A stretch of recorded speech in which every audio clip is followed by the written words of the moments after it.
So we know that it's getting crazy now, right? The Bastille's been torn down. It's obvious that there are issues. One thing you have to keep in mind about the Third Estate, again, is that because of their lack of education, they are very naive about things. Therefore, they believe pretty much anything they hear, no matter how nonsensical it is, no matter how much evidence there is otherwise, they still believe it. So what starts to happen after the Bastille has been torn down is there's all these rumors, okay? And these rumors just get worse over time. And it's the same rumors we had before. The king's gonna kill everybody. We're out. He's gonna get us. So what happens is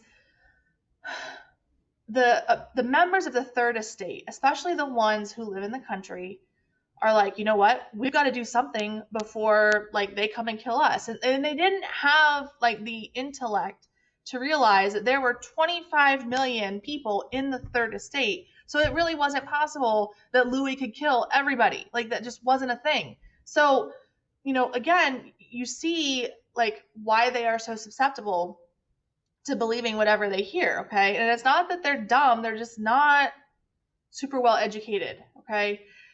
What this leads to is an event known as the Great Fear. And the Great Fear happens in August and September of 1789.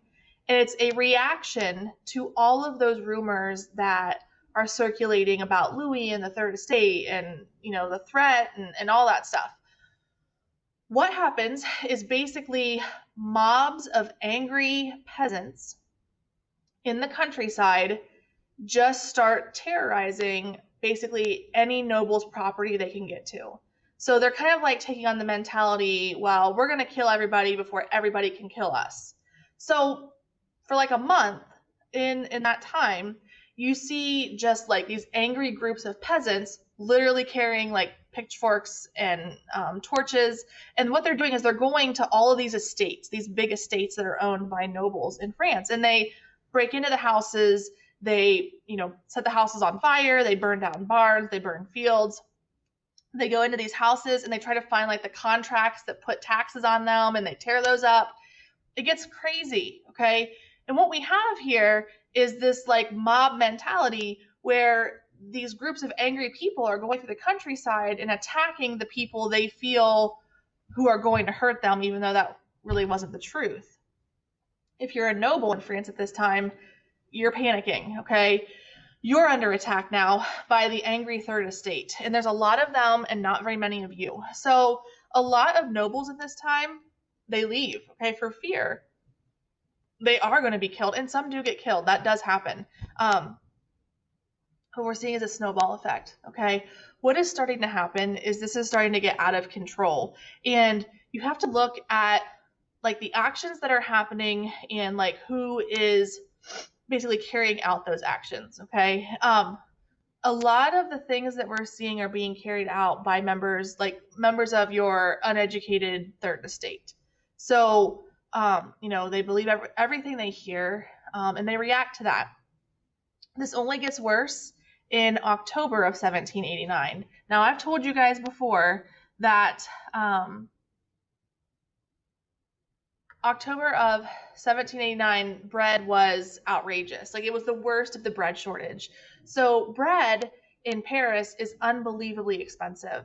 And for women who lived in Paris, poor women who lived in Paris, every day was basically them trying to scrounge for food. So you had these women who were wives, mothers, who were poor, they didn't have money, who would go around Paris every day just trying to find food. Literally anything they could eat, they were trying to find, because bread was so unaffordable and it really wasn't readily available. So what happens as October goes on, you have these women who every day go out and they're getting panicked. They're panicking about the fact that they can't find food to feed their children.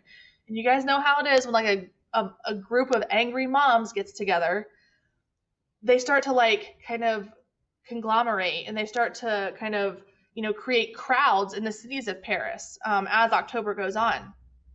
And what happens is pretty soon, they get nonsensical. They start being, kind of irrational about things, but they're frustrated. They're so frustrated with how to take care of their family, what to do. They feel like they're out of options. So they go, someone has to answer for this. Somebody has to answer for the fact that I can't feed my family. Well, the person they're going to blame is going to be the person at the top, and that's the king. Okay.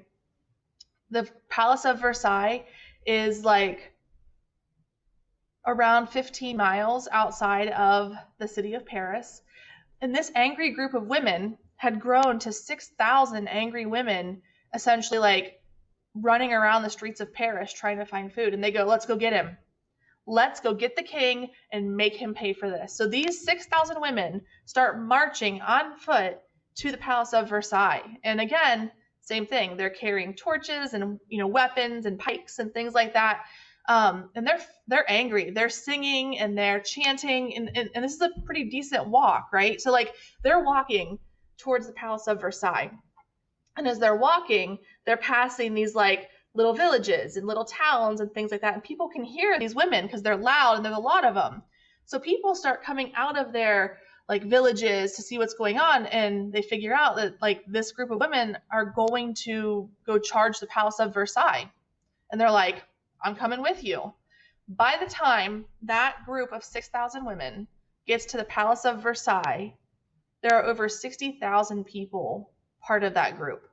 They get to the Palace of Versailles, they surround it, they overtake the guards, kill a bunch of them, put their heads on pikes, march them around, and then try to get into the palace to get Louis and Marie Antoinette.